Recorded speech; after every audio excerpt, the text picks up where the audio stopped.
what we see around us is not hidden by anyone. और हम जो आजकल अपने चारों तरफ देखते हैं वो हमसे किसी से भी छुपा नहीं. You know, the pandemic, coronavirus or the COVID-19 that has been wreaking havoc around the world. और हम इस महामारी को जो इस कोविड-19 कोरोना वायरस ने फैला रखा है हम सब इसको जानते हैं. There have been so many deaths around the world. और हमारे चारों तरफ पूरी दुनिया में बहुत से लोग मृत्यु के शिकार हो गए. That's 400,000 people created in the image of God, somebody's mothers, fathers, brothers and sisters. और बहुत से लोगों ने अपनी जान को खो दिया और जितने लोग इसके द्वारा मृत्यु जिनकी हो गई वो किसी न किसी के माता पिता भाई बहन बेटे बच्चे थे. Those who have not lost their loved ones, they are affected by job losses. और जिनके घरों में जिनकी मृत्यु नहीं हुई उनको दूसरी तरह की परेशानियां जैसे नौकरी का छूट जाना. The sufferings are just innumerable. और जो परेशानियां हैं जो दुख है वो बिना गिनती के हैं. And if that was not enough, और अगर ये काफ़ी नहीं था, we had this picture, a telltale sign of this picture that has gone viral around the world. तो हमारे पास ये एक पिक्चर है जो पूरी दुनिया में सबके सामने पहुंची है. Again, a man or both men created in the image of God. और हम इसमें देखते हैं कि दोनों जन जो इसमें शामिल हैं वो परमेश्वर के स्वरूप में In the likeness of God. उनको परमेश्वर ने अपने स्वरूप में बनाया. But the posture tells you more. पर जो शरीर का posture है वो हमको इससे ज़्यादा कुछ बताता है. And following that incident, you have all kinds of violence and sufferings and looting and whatnot. और इस घटना के बाद से हम देख रहे हैं कि काफ़ी हिंसा सब जगह हो रही है, लूटपाट मची है. There is so much racial divide in our society, in our midst, in 2020.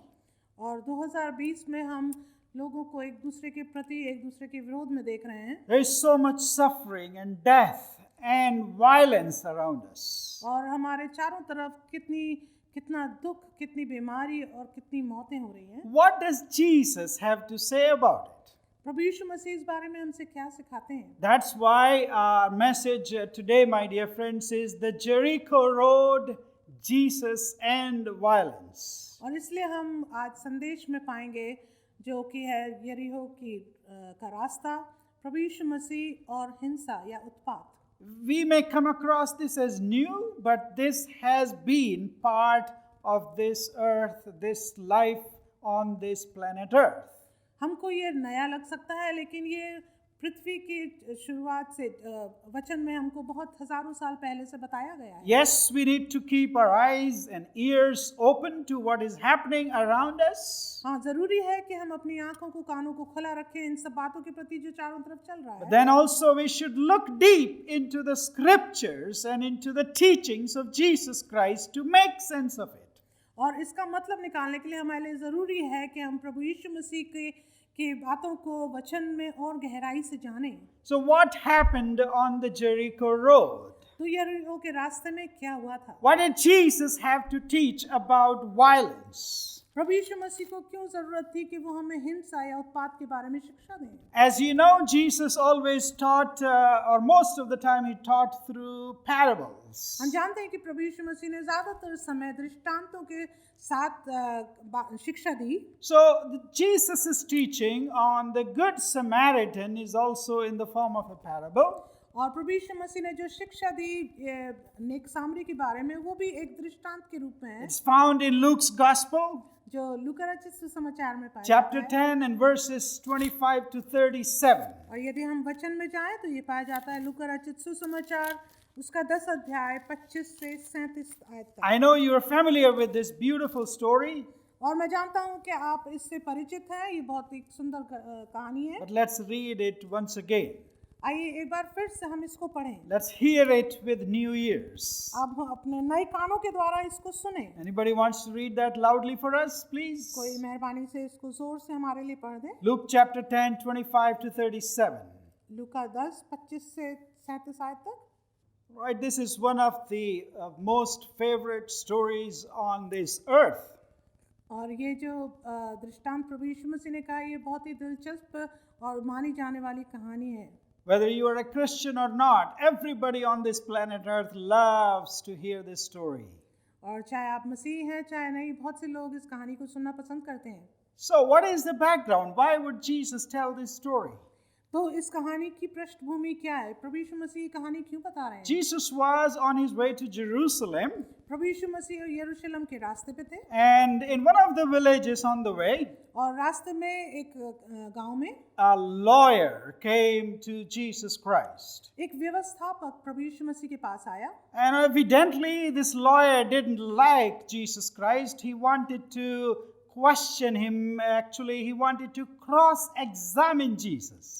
और ये जो व्यवस्थापक था, जो वकील था, ये प्रभु यीशु मसीह को पसंद नहीं करता था और उससे सवाल करना चाहता था, उसकी अधिकार को क्वेश्चन करने के लिए, As though he wanted to put Jesus in a witness box and ask him some deep questions to poke holes in his teachings. और वो इस तरह से करना, जैसे एक तस्वीर हम देखते हैं, वो चाहता था कि प्रभु यीशु मसीह को एक कटघरे में खड़ा करके उससे कुछ ऐसे प्रश्न करें ताकि उससे कुछ दूसरा उत्तर मिले। So he comes to Jesus इसलिए वो यीशु के पास आता है with a very proud spirit. और बहुत ही घमंड और गुस्से की आत्मा के साथ। He is a lawyer, वो वकील है, perhaps a Pharisee. हो सकता है वो फरीसी भी हो। And then he comes to Jesus with those very piercing questions. इसलिए वो ऐसे चुभने वाले सवालों के साथ प्रभु यीशु मसीह के पास आता है। So, in your view, इसलिए आपकी दृष्टि में just what do I need to do to inherit eternal life? इसलिए वो प्रभु यीशु मसीह से कहता है कि मुझे क्या करना चाहिए जीवन का अनंत जीवन का वारिस होने के लिए? Jesus replies, you are the lawyer, you tell me. प्रभु यीशु मसीह ने कहा कि व्यवस्था में क्या लिखा है? तुम तो व्यवस्थापक हो, Yeah, you know the law. तुम्हें व्यवस्था मालूम You है, tell me what is written in the law. और तुम बताओ कि व्यवस्था में क्या लिखा है? So he repeated, of course, he knows the law, he is the lawyer, and he knows everything about it. इसलिए वो क्योंकि व्यवस्थापक था, उसको व्यवस्था मालूम थी और वो व्यवस्था की जो भी बातें हैं वो उसको प्रभु यीशु को जवाब देता है उसके द्वारा। Love your God परमेश्वर से प्यार कर and love your neighbor as yourself. और अपने पड़ोसी से अपने समान प्रेम रख। Do this ये कर and you shall live. और तू जीवन पाएगा। And Jesus said, well, great. So what else do you want to know? प्रभु यीशु मसीह ने कहा, तूने ठीक कहा, या और क्या जानना चाहते हो? But the lawyer was not going to let it stop that way. पर जो व्यवस्थापक था वो रुकने वाला नहीं था। Oh, he said, okay, wait a second. उसने कहा होगा प्रभु यीशु मसीह, थोड़ा सा रुक जाओ जरा। There is a problem with your semantics. There is a problem with your definitions. और आपकी प्रभु यीशु मसीह से वो कहता है कि आपकी परिभाषा में कुछ कमी है। State your terms, Jesus. और कुछ सही बताइए। What do you mean by neighbor? What does neighbor mean? Who is my neighbor? और इसलिए वो प्रभु यीशु मसीह से कहता है कि आपका पड़ोसी का मतलब क्या है? मेरा पड़ोसी कौन है? Jesus, be precise here. I'm a lawyer, and you better talk to me in the proper terms. Define to me who is my neighbor. और वो प्रभु यीशु मसीह से सवाल करता है कि मुझे जवाब दो कि मेरा पड़ोसी कौन है? And it was in response to these probing questions that Jesus told him a parable. और इन सवालों के उत्तर में प्रभु यीशु मसीह ने इस दृष्टांत को बताया। And the parable is about two cities और ये जो दृष्टांत है ये दो शहरों के बारे में है। and a road connecting these two cities. और एक रास्ता, एक राह जो इन दोनों शहरों को जोड़ती है। The Jericho road, जो यरीहो का रास्ता है, from Jerusalem connecting to Jericho, the Jericho road was about 16 miles away from Jerusalem. और यरूशलेम से यरीहो जाने के लिए जो यरीहो का रास्ता पड़ता था वो करीब 16 मील की दूरी पर था। So Jesus tells about this story. और यीशु ये कहानी बताते हैं And we find that this is a parable. और हम जानते हैं कि ये एक दृष्टांत है। Remember, this is not something that happened in Jesus' life. और आप याद रखें कि ये घटना हुई नहीं प्रभु यीशु मसीह के समय में। A parable is a story which puts two truths together, simile and a story, and some truths that go by parallel to each other. और ये जो दृष्टांत होता है, ये एक प्रभु यीशु मसीह एक सच्चाई को साबित करने के लिए दो चीजों को समानता के द्वारा बताते हैं। Jesus often used parables to teach people.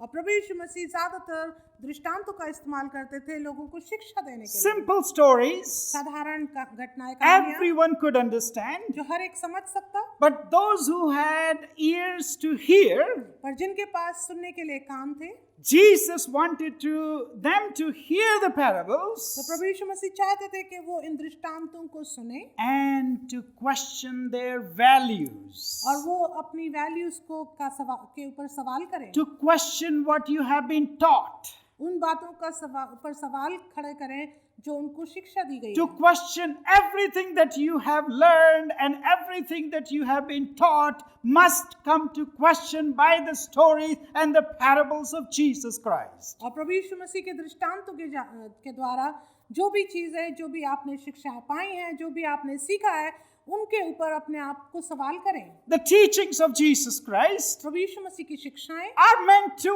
turn your world upside down. उनका मतलब ये था कि वो दुनिया को उथल-पुथल कर दें। If you come to Jesus and his teachings, यदि आप यीशु के पास आते हैं और उसकी शिक्षाओं को like ग्रहण one करते of हैं, the gurus in this world, जैसे कि इस दुनिया का एक गुरु who होने के have नाते, amazing stories to tell you and me to entertain me.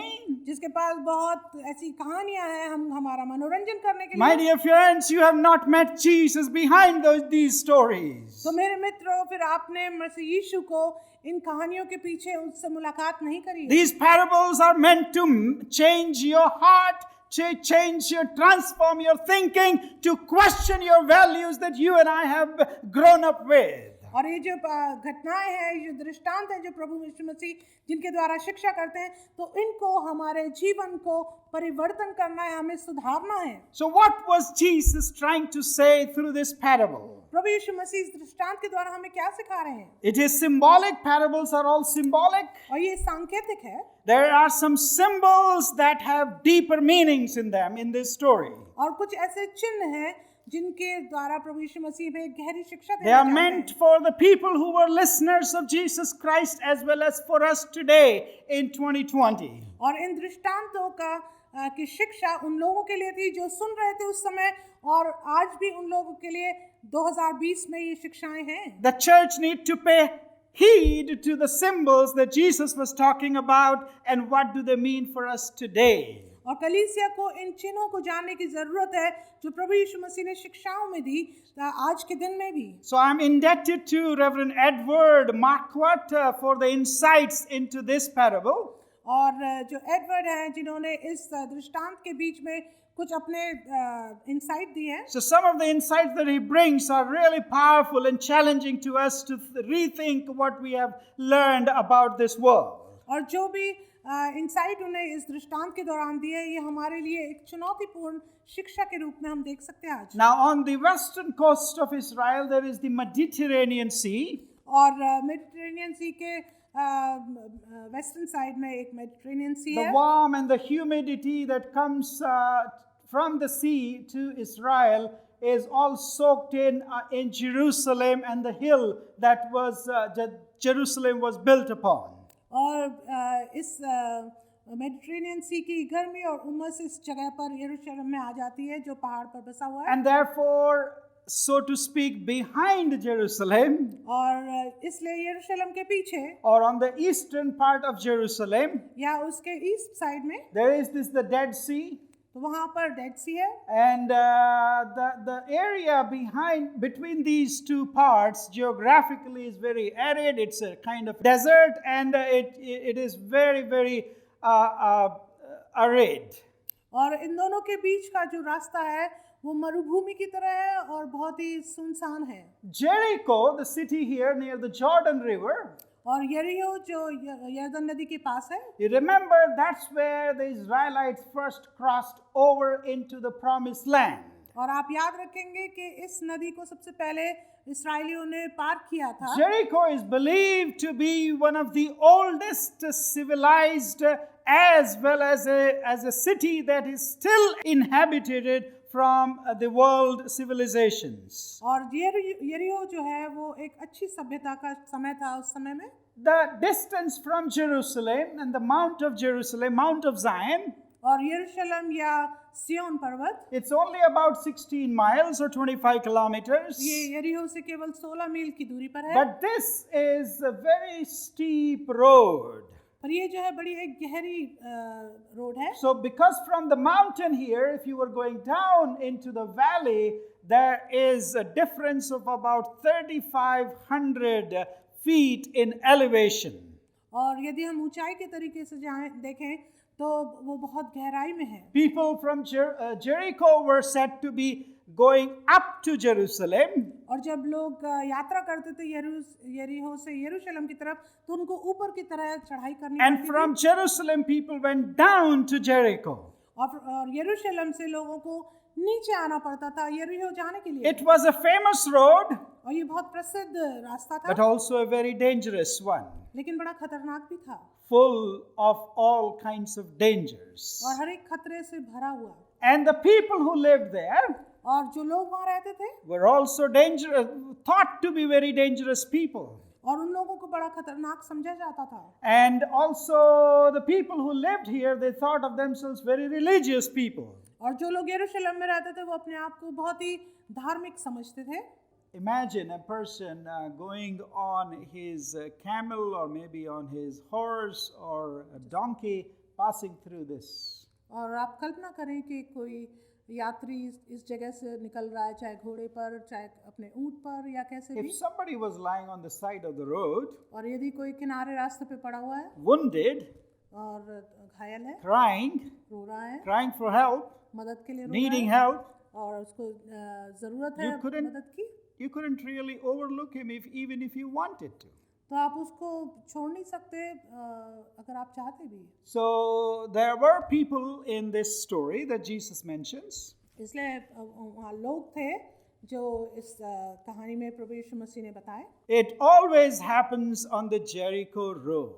और प्रभु यीशु मसीह जो दृष्टांत हमको बता रहे हैं ये घटना ज़्यादातर होती है वहाँ। It's the place that was very much dangerous to travel in those days. और उस समय इस रोड पर सवारी करना बहुत ही खतरनाक The था। road to Jericho from Jerusalem was notoriously dangerous. और वहाँ के लोग भी खतरनाक थे इस रास्ते के दौरान में। It was riddled with thieves and robbers, और वहाँ पे चोर डाकू रहते थे violent people, और लड़ने वाले unsafe to travel. और जो सेफ नहीं था वहाँ पे यात्रा के लिए। So this man that Jesus mentioned this story, we do not know who this man is. और प्रभु यीशु मसीह जिस इस दृष्टांत में जिसके बारे में बता रहे हैं हमें नहीं मालूम। But he was beaten.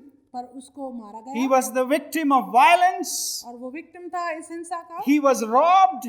उससे चोरी कर ली Not गई। only of his physical assets, केवल उसके साथ जो सामान था केवल उनका नहीं, but he was also symbolically robbed of his dignity as a human being. लेकिन उसकी पहचान के दौरान भी उसको चुराया गया। And he is lying there beaten, और वो मारा कूटा robbed, हुआ है, चुरा लिया गया, wounded, घायल किया हुआ, seeking help, मदद की आशा में, seeking mercy, किसी की दया की आशा में, seeking kindness. किसी की नम्रता ढूंढ रहा है। Sounds a familiar story? ये आपको कुछ समान दिख रहा है? It always happens on the Jericho road. ये हमेशा ऐसा होता है यरीहो के रास्ते में, Violence, जहाँ हिंसा है, robbery, जहाँ लूटपाट है, injustice, जहाँ पे न्याय नहीं है, oppression, जहाँ पे लोगों को दबाया जाता है, all happens on the Jericho road. ये हर सब कुछ यरीहो के रास्ते में होता है।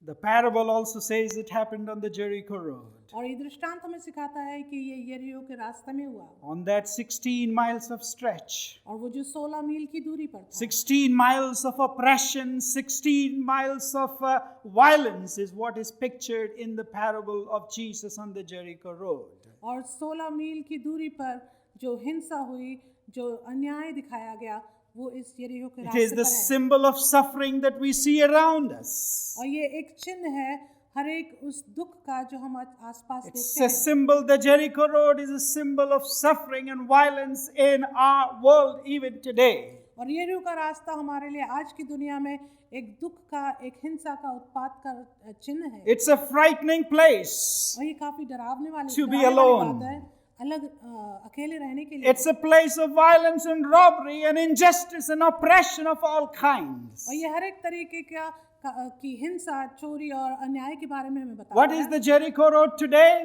और आज यरीहो का रास्ता क्या है? It's probably in your neighborhood, when in our own neighborhood somebody comes with a pair of scissors and stabs a 7-year-old girl.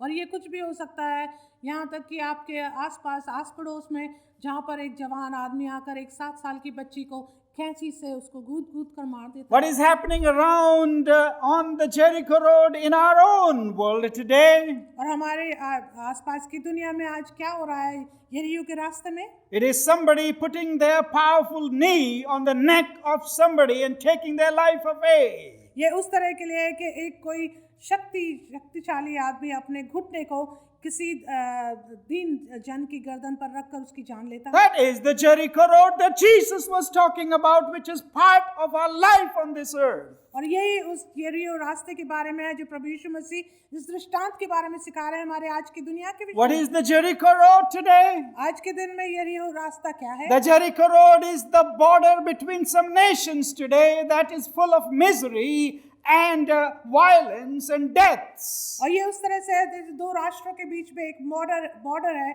जिसमें दुख, परेशानी और एक दूसरे के प्रति अन्याय को दिखाता The Jericho road today is the border between India and Pakistan and China. और यरीहो का रास्ता जो है वो एक इंडिया और पाकिस्तान के बीच का जो बॉर्डर है या इंडिया और चाइना के बीच का जो बॉर्डर है। The Jericho road is the road between Palestine and Israel today. और आज के दिन में यरीहो का रास्ता जो है वो दृष्टांत में जो हमको बताया जाता है वो पैलेस्टीन और इस्राएल के Or बीच का between रास्ता है। England and Ireland today. और ये उस तरह से है जैसे इंग्लैंड और आयरलैंड के बीच का Or border है। between Russia and European countries today. या फिर रशिया या यूरोप के देशों के बीच में Or between Iran and Iraq today. या फिर ईरान और इराक के बीच का Where there is death and suffering and robbery and injustice and oppression of all kinds of human beings. जिसके बीच में दुख, मुसीबत, मृत्यु, हिंसा और सब तरह का एक दूसरे को दबाव में रखना है। See there that the Jericho road that Jesus mentions in this parable is a place of violence and suffering. और इस दृष्टांत में जो प्रभु यीशु मसीह हमें सिखा रहे हैं यरीहो के रास्ते के बारे में वो एक हिंसा का रास्ता Any place where there is violence today और कोई भी जगह जहाँ पर आज हिंसा is उत्पात है your Jericho road. वो आपके लिए एक यरीहो का रास्ता है। It is our Jericho road. वो हमारे लिए यरीहो का रास्ता है। Wherever people's dignity is robbed of from them, जहाँ भी लोगों की डिग्निटी को चुरा लिया जाता है, wherever there is this inhuman treatment of our own fellow human beings, there is the Jericho road for you and me today. जहाँ भी किसी के साथ अमानवीय बर्ताव किया जाता है वो हमारे लिए यरीहो का Oh, रास्ता the है। Jericho road. The Jericho road is always with us, my dear friends. और याद रखें मेरे मित्रों, हमारे साथ हमेशा यरीहो का रास्ता रहता है। Any place where people are robbed of their dignity, their humanity, और जहाँ पर भी लोगों का उनके व्यक्तिगत जीवन से उनकी डिग्निटी को और उनके प्यार को छीन लिया जाता है, whoever they may be, चाहे वो कोई भी क्यों ना हो, whatever be the color of their skin, चाहे उनकी खाल का कोई भी रंग क्यों ना हो, whatever their faith might be or faith not be there in their life, चाहे उनका कोई भी विश्वास हो या वो कोई विश्वास ना भी हो, wherever people are robbed of love and care and mercy and compassion, जहाँ पे लोगों को उनके प्यार से और दया से, करुणा से जहाँ पर उनकी चुरा लिया जाता है, wherever the church is silent and do not speak out for the robbing and injusting of human beings like you and me, created in the image of God, is the Jericho road. time. जहाँ भी कलीसिया शांत है इन सब बातों के प्रति, जहाँ पर लोगों को उनके प्यार से, उनके दया से छीन लिया जाता है, There is- वो हमारे लिए यरीहो का रास्ता है। Wherever there is suffering is my Jericho road today, my dear friends. और जहाँ भी दुख और परेशानी है वो मेरे लिए एक यरीहो का रास्ता है। The Jesus that he is trying to teach is to think about it, these symbols that he is talking about in this parable, my dear friends. और प्रभु यीशु मसीह इस दृष्टांत के द्वारा हमें सिखा रहे हैं कि हमें इन बातों को समझना है। Okay, this was an old story for people to hear. There was nothing shocking in the story where a man is going from Jerusalem to Jericho and he is robbed, he is violated, he is wounded, and he is lying there seeking compassion and mercy. और ये कोई चौंका देने वाली कहानी नहीं थी जो प्रभु यीशु मसीह ने वहाँ पे दृष्टांत के रूप में कही कि वहाँ पे एक इंसान जा रहा था, उसको लोगों ने मारा पीटा और वहाँ से कुछ लोग निकले और उनको घायल कर दिया। People were familiar with it. लोग इसके बारे से चर्चित थे It was part of their lives. क्योंकि वो उनके जीवन का एक हिस्सा था। So much so that इसलिए they accepted as given. They accepted that it can't be changed. और उन्होंने इस बात को मान लिया कि ये बात फर्क बदल नहीं सकती। They accepted that they can't do anything about it. और उन्होंने इस बात को मान लिया कि वो इस बारे में कुछ नहीं कर सकते। Jesus challenges this. प्रभु यीशु मसीह उन्हें चुनौती देते हैं। But that's not the shock factor of in the story of Jesus' parable of the Good Samaritan. पर ये जो अच्छे सामरी के बारे में जो दृष्टांत कहा गया, ये किसी तरह का कोई शौक देने वाला उनका रास्ता नहीं था। The shock factor comes और जो शॉक फैक्टर था वो तब आया in two ways in this story. दो तरीके से इस दृष्टांत में। When this man is wounded on the street, जब ये इंसान, जब ये आदमी घायल हुआ, when this man is robbed of his dignity and robbed of all his possessions, और जब इससे सारे चीज छीन ली गई, when he is in need of help, जब उसको मदद की जरूरत थी, two people come by दो लोग वहां से निकलते हैं and they are supposed to help. और उनको मदद करनी चाहिए, They did not do it. लेकिन वो मदद नहीं करते। A Jewish priest from Jerusalem, probably after conducting his rituals in the Holy of Holies, in the temple, on the Mount of Zion, he is going on that road and he ignores completely a person who is wounded, who is robbed, who is violated. और एक यहूदी याजक जो यरूशलेम से, हो सकता वो एक किसी तरह का की आराधना करके वहाँ से निकल रहा होगा, जब वो वहाँ से निकला तो उसने उसको इस घायल व्यक्ति को बिल्कुल इग्नोर कर दिया। There is another person एक और व्यक्ति है, who is also a Jew. वो भी यहूदी है He is considered to be a leader. और उसको शायद एक लीडर माना जाता है। He also comes along and perhaps even steps on that or over that person who is lying there because of the narrowness of that street and moves ahead in his life thinking as though nothing happened.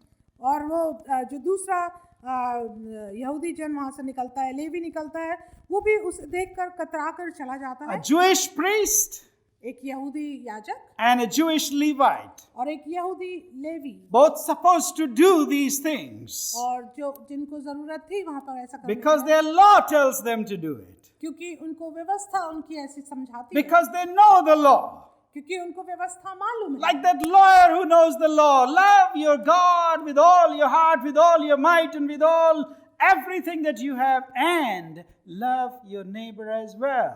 जो इस बात को भी जानते हैं कि वचन में लिखा है, अपने प्रभु परमेश्वर से अपने सारे मन, अपने सारे ध्यान, अपनी सारी शक्ति के साथ प्यार रख और अपने पड़ोसी से अपने समान प्रेम रख। They saw the person in need. उन्होंने इस व्यक्ति को जिसको जरूरत थी देखा, They saw the violence, उन्होंने उस हिंसा को देखा, but did nothing. पर कुछ नहीं किया, Absolutely nothing. बिल्कुल कुछ नहीं This किया। must be shocking for the people who were listening to Jesus. तो ये जो है लोगों के लिए एक उनको अचंभित करने वाली बात होगी जिन्होंने सुना यीशु के बारे में। It is like the man that the pastor of your biggest church in your city found on the road or on the street while he is driving or cycling or jogging, and then he does absolutely nothing for that. और ये उस तरह से भी हो सकता है कि किसी बड़ी चर्च का जो पासवान हो वो कुछ नहीं करता, Or the city police chief of your city या हो सकता है आपके शहर का जो सिटी पुलिस का प्रमुख है on patrol, या अपनी ड्यूटी पर है, finds somebody in need on the side of the street and absolutely does nothing for him.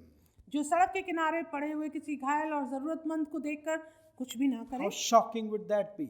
वो आपके लिए कितना आश्चर्यचकित This is करने how वाला बात shocking it was for the listeners of Jesus Christ. होगा। और इसी से लोग अचंभित हुए जब उन्हें यीशु के इस दृष्टांत को But सुना। it doesn't stop there. पर ये खत्म यहाँ नहीं हो जाता। Jesus made them think. प्रभु यीशु मसीह ने उन्हें सोचने पर But the मजबूर किया। second thing that happens in the story, और जो दूसरी बात इस कहानी में, इस दृष्टांत में होती है, it is most shocking for the Jewish people to understand and even comprehend that a Samaritan man would come and help this wounded guy.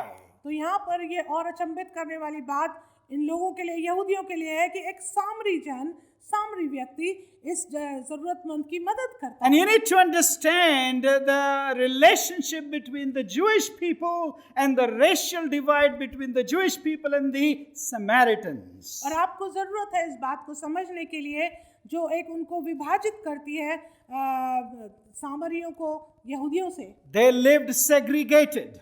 वो हमेशा अलग रहते थे। They did not have any relationships with them.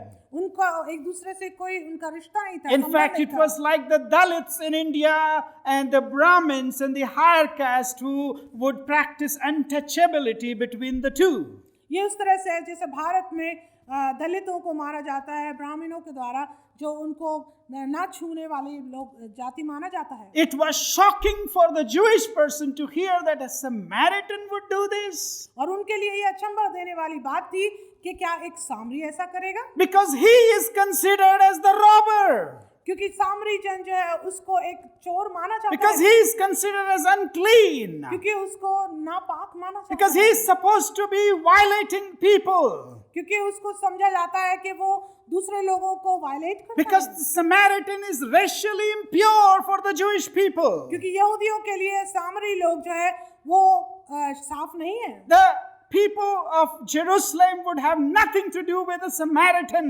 और यहूदी लोग को कुछ नहीं मतलब था सामरी लोगों से। You don't expect them to be doing the kind of thing that Jesus tells them that he came along and did it for this man. वो कभी इस बात को नहीं समझ सकते कि प्रभु यीशु मसीह एक सामरी जन के बारे में बताएंगे कि उसने जाकर मदद करी। The last person for a Jew to help a wounded person or help anybody और यहूदियों के लिए सामरी जन सबसे आखिर लोग होंगे जो किसी की मदद करें। would be an untouchable and unthinkable person as a Samaritan. यहूदियों के लिए सामरी लोग जैसे अछूत माने जाते हैं। Remember in the book of John, आप याद रखें यूहन्ना रचित सुसमाचार chapter में 4, उसके चौथे अध्याय में Jesus' encounter with the Samaritan woman at the well. प्रभु यीशु मसीह का जैसे आमना सामना हुआ सामरी स्त्री से कुएं के पास। Why would Jesus break all those social barriers, racial barriers, religious barriers, and go and ask a woman, that to a Samaritan woman at the well, for water? प्रभु यीशु मसीह क्यों उस सामरी स्त्री से पानी मांगते हैं और हर एक उस बंधन को, उस रुकावट को जो लोगों को विभाजित करती है उसके बारे में बात करते हैं। If this act of Jesus, यदि ऐसा करना प्रभु यीशु मसीह के लिए, if this parable of Jesus या ये दृष्टांत जो प्रभु यीशु मसीह ने कहा does not do anything for our values, for our thinking, for our teachings that we have inherited, या ये वो शिक्षाएं जो प्रभु यीशु मसीह ने हमारे लिए दी, या यदि हमारे जीवन में कुछ परिवर्तन नहीं लाते, if this does not change your world upside down, और यदि ये बातें पूरी दुनिया को उथल पुथल ना कर दे, if this does not change my actions, यदि ये मेरे एक्शंस को ना बदले, my dear friends, we have not met the Jesus of the Bible. मेरे मित्रों, तो फिर हमने प्रभु यीशु मसीह से मुलाकात नहीं करी है। We have believed in a Jesus of our own making. और हमने उस यीशु पर विश्वास कर लिया अपनी सोच के अनुसार। Maybe we have made him a Jesus who is Asian Jesus or a black Jesus or a white Jesus. हो सकता है हमने उसको एशियन यीशु मान लिया हो, या सफेद यीशु मान लिया हो, या काला यीशु मान लिया But हो। he is not the biblical gospel Jesus that we see in these gospels of Luke and John. पर हम ऐसे यीशु को इन खुशखबरी वाले सुसमाचार में नहीं पाते। And I invite you, my dear friends, more than ever, और मैं हमें बाकी दो समय से ज्यादा आज आपको आमंत्रित the करता church हूँ। needs to encounter this Jesus.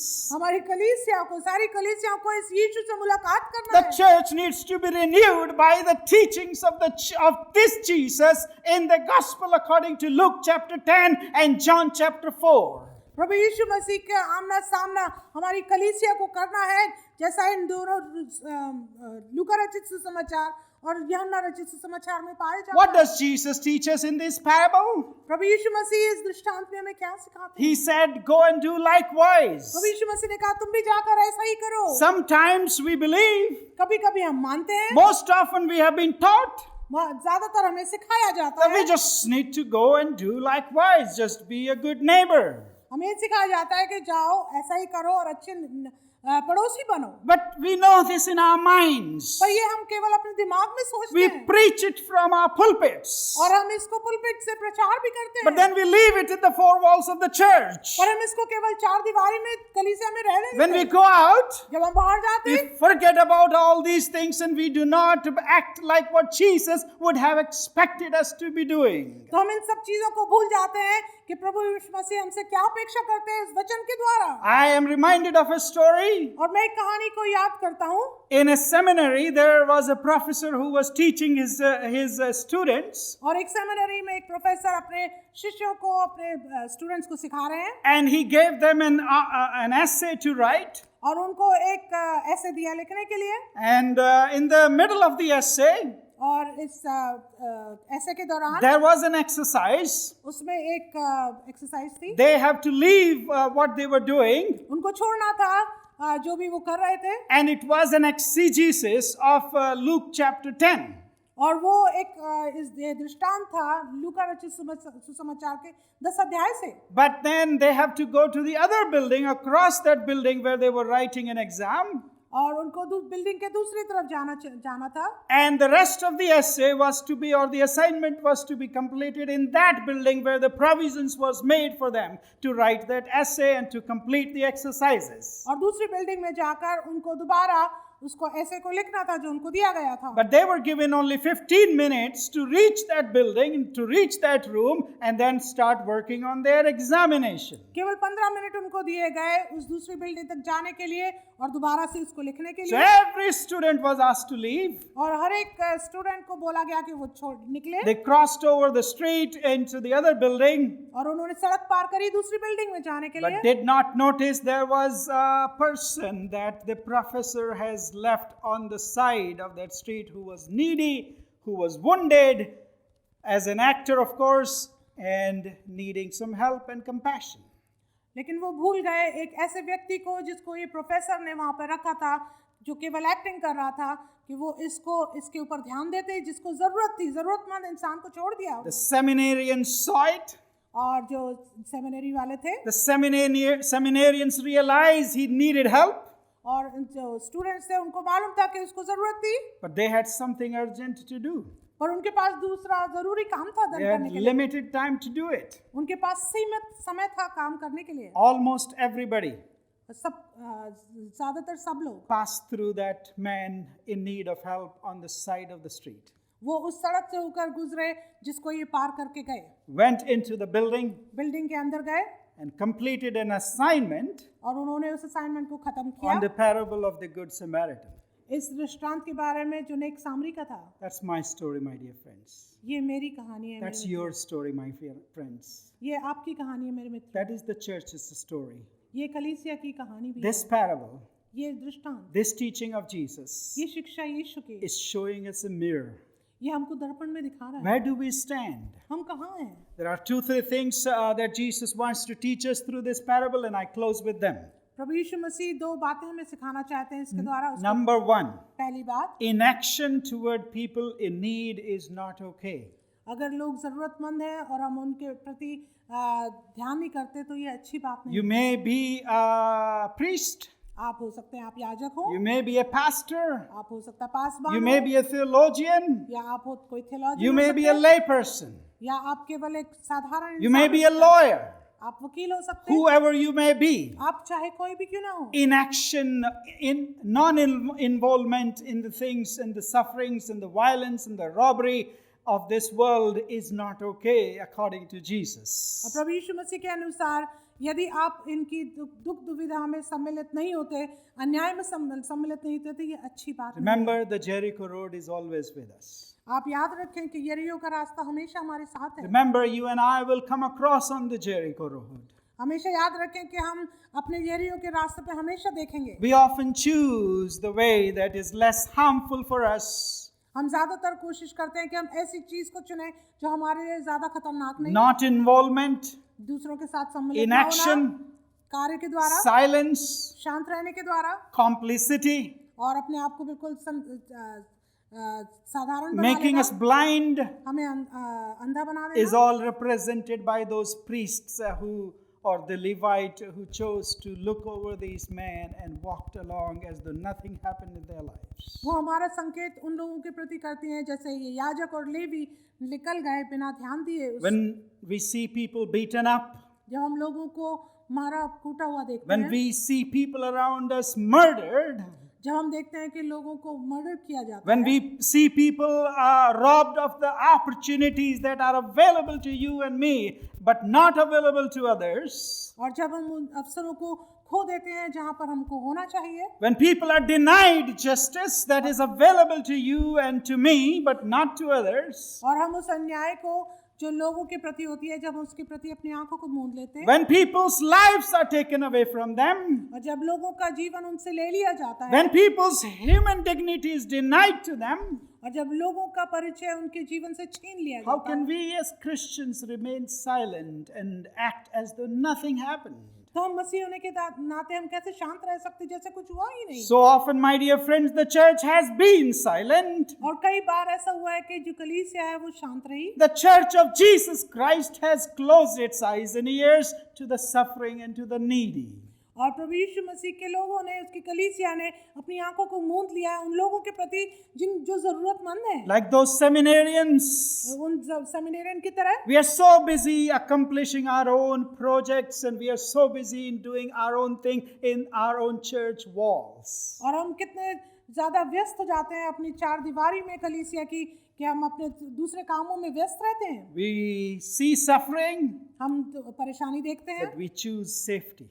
पर हम अपना ध्यान रखते हैं सेफ्टी देखने के We लिए, see robbery, और हम चोरी देखते हैं, we see the wounded, हम घायल जन देखते हैं, we see the needy हम जरूरतमंद देखते हैं crying out for help, जो रो रहे हैं मदद के लिए in need of compassion, और तरस के लिए in need of mercy, और दया के लिए, in need of simple food and water, साधारण खाने और पानी के लिए, in need of jobs. काम के लिए, But we turn our eyes away.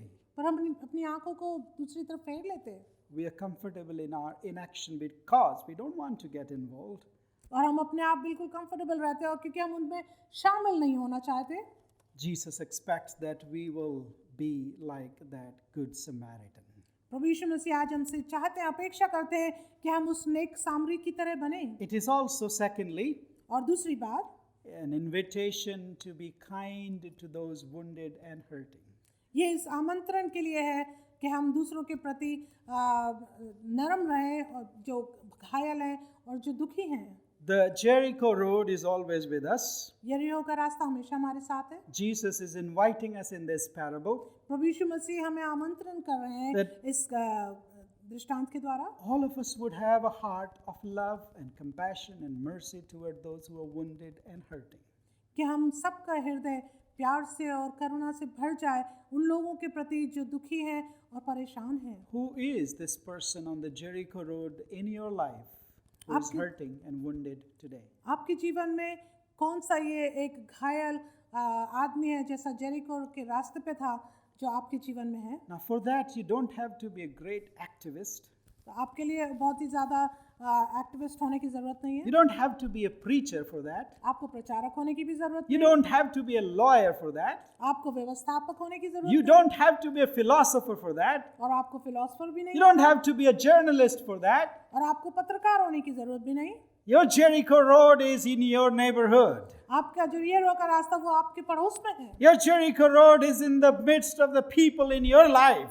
और आपका यरीहो का रास्ता उन लोगों के बीच में जो आपके आसपास आपके जीवन में जो We लोग just हैं। need to open our eyes and ears to see that और हमें केवल अपनी आंखों को खोलने की जरूरत है और अपने कानों को खोलने की जरूरत है and reach out to them like the Good Samaritan did. और उनके पास जाएं जैसे नेक सामरी ने See, किया। Jesus invites us to have hearts full of love that He has taught us. प्रभु यीशु मसीह हमें आमंत्रित करते हैं एक प्यार वाले हृदय के लिए, It's a gift from God to have this heart full of love. और ये परमेश्वर का एक दान है कि हमारे जीवन में प्रेम से भरा हृदय हो। And this is the purpose of this parable, my dear friends. और ये उद्देश्य है इस दृष्टांत का। मेरा Thirdly and lastly, Jesus invites us to be loving to our enemies. तीसरी बात, प्रभु यीशु मसीह इस दृष्टांत के बारे में हमें सिखाते हैं कि एक आमंत्रण देते हैं कि हम प्यार करने वाले हों अपने दुश्मनों के प्रति। The Jewish and the Samaritan people were racially segregated. और जो यहूदी लोग और सामरी लोग थे वो एक दूसरे से अलग थे, They would not have any social interaction between them, और सामाजिक रूप से वो एक दूसरे से कभी मिलते नहीं थे, and they were considered enemies of each other. और वो एक दूसरे के दुश्मन माने जाते थे। They considered the other as not deserving any mercy, not deserving any kindness, but Jesus asked us to love our enemies through this parable. ये दोनों एक इस्राएली लोग, सामरी लोग और यहूदी लोग एक दूसरे को प्यार नहीं करते थे, लेकिन प्रभु यीशु मसीह हमें आमंत्रण दे रहे हैं दृष्टांत के द्वारा कि हमें प्यार करना है अपने दुश्मनों से। Imagine as soon as Jesus mentioned Samaritan, आप याद करें जैसे यीशु सामरी का नाम लेते the हैं, Jewish ears must have thought, oh no, he's going to kill him, and probably run away with his donkey. तो हो सकता है यहूदी लोग इस बात को सोचते होंगे कि हो सकता है ये मार के भाग जाए। But imagine the sheer shock in their ears when they heard that he did all that he did in the parable of Jesus to this man who is supposed to be a Jew. और आप याद रखें कि प्रभु यीशु मसीह इस दृष्टांत के बारे में हमें सिखाते हैं वो कैसे अचंभित हुए। We have our presuppositions and we have our prejudices against people. और हम अपने दिमाग में लोगों के प्रति विरोध की भावना रखते हैं। We have our thinking about certain people. We think and assume they are going to do this and they are like this. Jesus challenges us through this parable to overcome them and invite us to be loving even our enemies. और हम लोग अपने दिमाग में पहले से इस पहचान को बना लेते हैं दूसरों के प्रति कि वो ऐसा करते हैं, लेकिन प्रभु यीशु मसीह हमें आमंत्रण देते हैं कि हम प्यार करने वाले लोग हों अपने दुश्मनों से। And it is even only Jesus, my dear friends, और मेरे मित्रों, ये केवल यीशु है who just does not invite us to love people, जो न केवल हमें प्यार करने वाला बनाते हैं लोगों से, but to love those who we think we have a right to hate. पर उन लोगों के भी जो सोचते हैं कि उनके पास अधिकार है लोगों से घृणा करने Who की, have wronged us, जिन्होंने हमारे प्रति गलत काम who किया, think of us down people, who think of us inhuman people, जो अपने आप को बड़ा अमनुष्य करके मानते हैं, who may have robbed us, जिन्होंने शायद हमको चुरा लिया, who may have colonized us, चाहे उन्होंने हमारे ऊपर अधिकार जमाया हो, who may have taken everything away from us, including our human dignity. हो सकता है उन लोगों ने पूरी तरह से हमारे मानवीयता को और हमारी पहचान को, हमारी इज्जत को हमसे छीन लिया। Jesus challenges प्रभु यीशु मसीह चुनौती देते हैं both the oppressor दोनों को जो दबाए जाते हैं and the oppressed, और जिसने दबाया है, both the one who inflicts violence और दोनों जनों को जो किसी के ऊपर हिंसा करते हैं and the one who has been violated, और जिसके ऊपर हिंसा की जाती है, both the colonized and the colonizer, और दोनों के प्रति, कॉलोनाइज्ड और कॉलोनाइजर के प्रति, everyone who thinks that we have the right to hate the other person, हर एक जन जो ये सोचता है कि हमें अधिकार है दूसरे के साथ घृणा करने के other लिए, people दूसरे who लोग are different from us, जो हमसे फर्क हैं, who we presume are different from us, जो हम सोच लेते हैं कि वो हमसे भिन्न हैं, to break those barriers उन रास्तों को तोड़ने के is लिए possible क्या ये हो सकता only है? through Jesus, ये केवल हो सकता है यीशु के द्वारा, only through the church of Jesus Christ. ये केवल प्रभु यीशु मसीह की कलीसिया के द्वारा। Who is your neighbor? आपका पड़ोसी कौन है? Hallelujah. Hallelujah. Where is your Jericho road? आपका यरीहो का रास्ता कहाँ है? What is this Jesus inviting you to do? ये प्रभु यीशु मसीह आपको क्या बात के लिए आमंत्रित What कर is रहे हैं? this Jesus challenging you and me to do? प्रभु यीशु मसीह आज हमें क्या चुनौती दे रहे हैं आज करने के लिए? Let us go and do likewise. आइए हम भी ऐसा ही जाकर May करें। the Lord bless us through these words. प्रभु यीशु मसीह इन शब्दों के द्वारा, अपने वचन के द्वारा And let's prepare.